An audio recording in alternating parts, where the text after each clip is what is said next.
Hey friends, so if I drop the word float, I'm willing to bet that a lot of you out there do not know what I'm talking about in the poi world.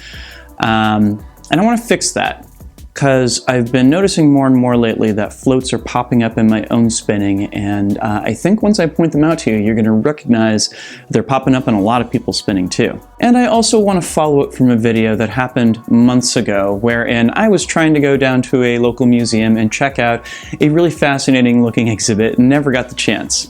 Now the exhibit is going away next month, so I'm going to try and squeeze this one in, and I want you to come along with me for it. Drex here from Drex Factor Poi, sharing with you the love of poi spinning and flow arts to benefit your body and brain. And today we're going to be playing around with floats as well as checking out a pretty cool art exhibit down at the Hirshhorn Gallery here in DC. But before we do all that, I want to give a quick shout out to the friends of the channel. Big thanks to Dark Monk, Fire Mecca, Flow Fests, Flow Toys, Juggling Calling, Pyroterra Light Toys, Spinballs, and Ultra Poi for helping to make the videos on this channel possible.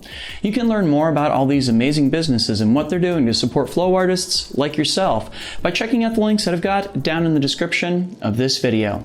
And special thanks to non-business friends of the channel, Johnny Howard, Lane Machinsky, and Becca Bekkonen. Thank you all so very much for your support for my work and my mission.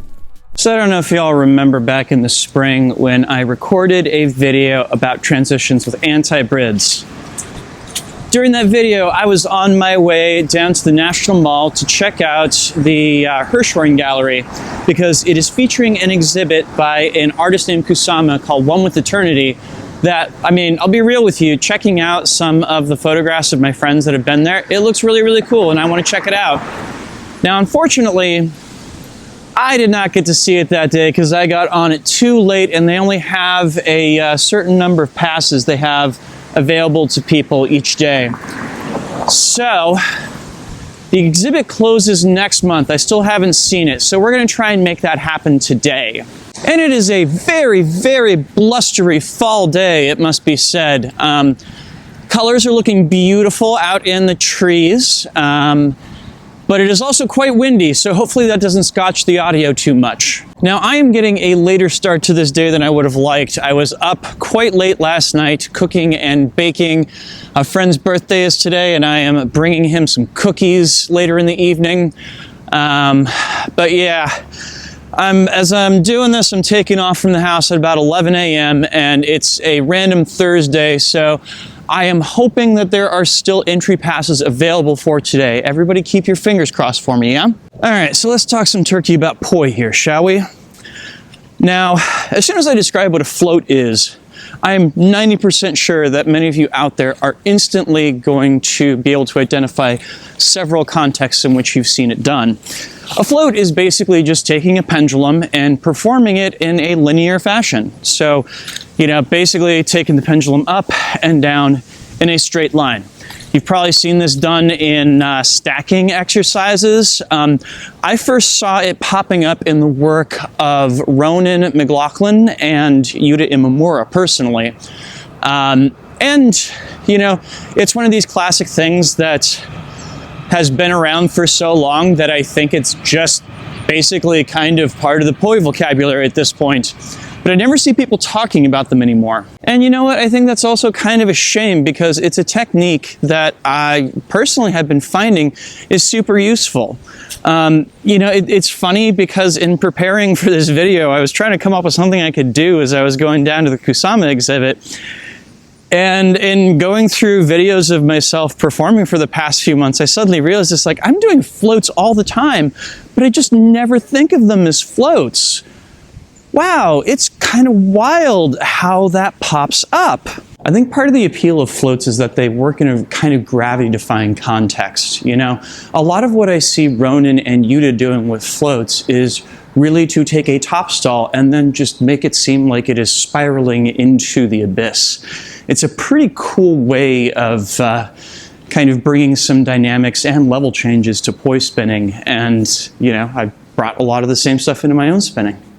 And likewise, being able to bring the poi up at certain points and then taking it into a different trick, I think makes for some really cool dynamics in itself as well. I think another reason they're kind of fun is that they're a reminder that, like, kind of the essence of poi is that we're playing with gravity.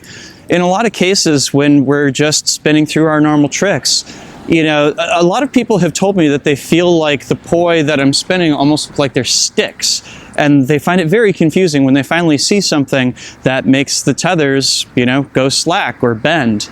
And I think one of those things that's really cool about floats is that they remind us, you know, yes, the poi themselves are flexible and they are at the behest of gravity. So it becomes a very, very interesting reminder in just how fragile that whole system happens to be. All right, and I'm gonna grab a bicycle to head down to the metro here.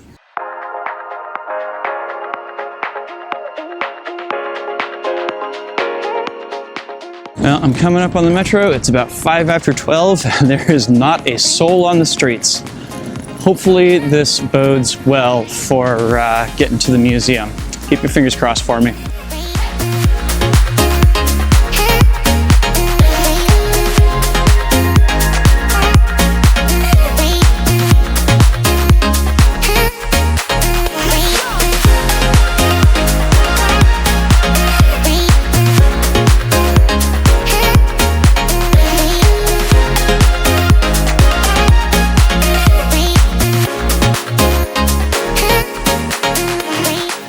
Cool, so I'm a couple blocks south of the museum. I'm in L'Enfant Plaza.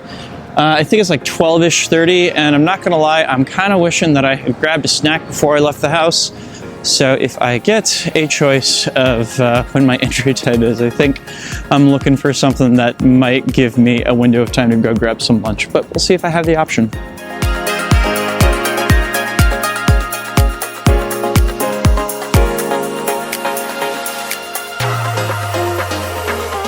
Success in absolutely every sense.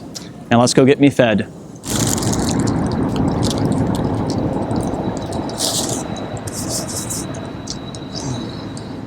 Well, that was super necessary.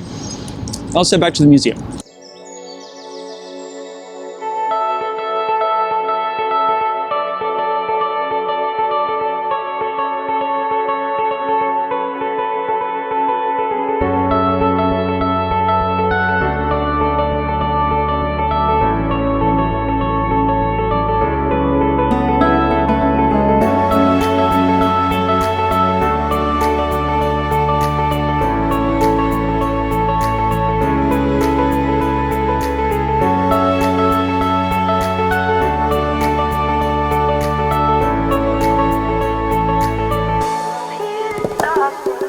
Well, that was pretty dang cool, albeit a little bit brief. Did not have enough time in any of those individual rooms to even contemplate whether I could bring my props in, which I couldn't for those of you that are out there asking that. But still a pretty cool experience. If any of those infinity rooms come to an art museum near you, I highly recommend. Now let's go take a look at some floats, shall we?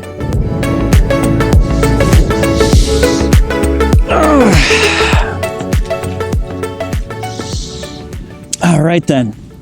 So I think what I want to do here is I want to give y'all some examples of floats in action, stuff that you may have seen before and thought was interesting, and maybe some stuff that you hadn't realized was making use of floats as a concept. So let's dive in, shall we? So first up, probably the first float that I ever saw and got to a point where I'm just like, ooh, I want to learn that one. Basically what this is it's a pair of top stalls that are happening off to the sides, and then you just let your hands drop. I want to say that I first saw this in an old Mel performance video, the one where he's at Fires Festival. But as I was doing my research for this video, I realized that it actually pops up in several other places too, most notably the End of Zan's section in the Arizona Transmission video from back in the day. So likely I got this from several different places, and should probably be said too that the people I got it from were probably getting it from other people too. Next up, one that is definitely inspired by stuff that I have seen both Yuta and Ronin do. And this involves just kind of taking a butterfly, going back and forth, and breaking out of it into a single float. This is a great accent that I've actually been integrating into some choreo, as well as just something that feels kind of timeless to me as I look back on it. I've seen Mel do this, I've seen countless others do it as well. There's also this kind of nifty stacking one that Ronan used to do that, for my money, kind of feels like an anti-brid in many ways. In fact, I think that going back and forth between this and an anti-brid would be, kind of a good transition. And of course, it does a whole lot to define the physical presence of one of the poi as the other poi is moving around it. And, now that I think about it, this also does a really important thing in that it very easily allows us to switch back and forth between anti-brid alignment and hands together alignment. A lot of good things come out of this. Next up, something that almost kind of splits the difference between being a linear isolation and a float. I've found that as I play around with coming in and out of horizontal plane, or even coming in and out of a butterfly, there's this lovely thing I can do where I just drop both of the poi down a single line and then pull them back up again to do whatever I want with them.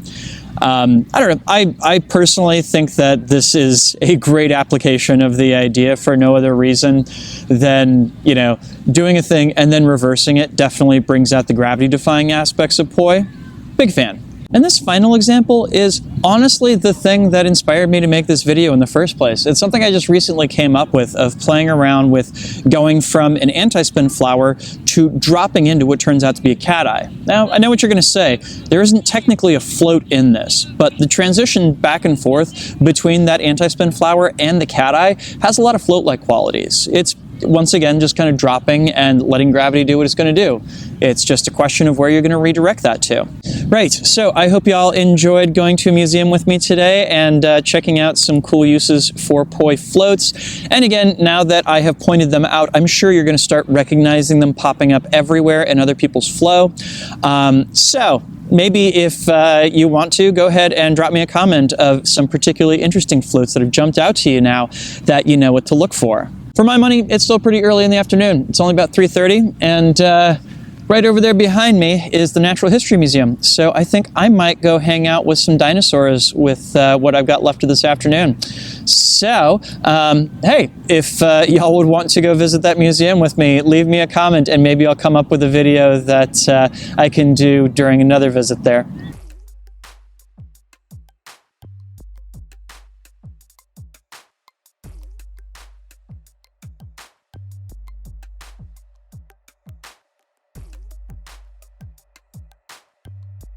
If you got anything out of this video, please make sure to like, comment, share, and subscribe to help other people find it, and of course to help my channel grow. This video would not be possible were it not for the amazing support of all of these nice people right here. These are my Flow patrons over on Patreon, and they, along with the people listed down in the description, helped make this video and all the videos on my channel possible. Thank you one and all for your very generous support. If you out there watching would like to become a supporter and are not currently, you can do that by heading on over to patreon.com/DrexFactorPoi and signing up. You can do that either at the link down in the description or the card that just popped up if you are watching on YouTube. There you can get access to a whole host of awesome rewards, and even better, you'll be helping me out in my mission to bring poi spinning and flow arts to the whole wide world. Go check that out, please and thank you. And if you'd like to check out more videos of me wandering around town and talking about different poi concepts, because apparently that is a genre of video I do now, I'm going to go ahead and leave a link to a playlist of those videos down in the description, as well as up on screen if you're watching on YouTube. The YouTube algorithm also thinks that you might like this top video based upon your past viewing habits, so maybe check that out as well. Thanks so much for watching. Make sure to get outside and flow this weekend. It is a warm one here, and we're not going to get many more of those this year. And I will see you with a new video soon. Peace.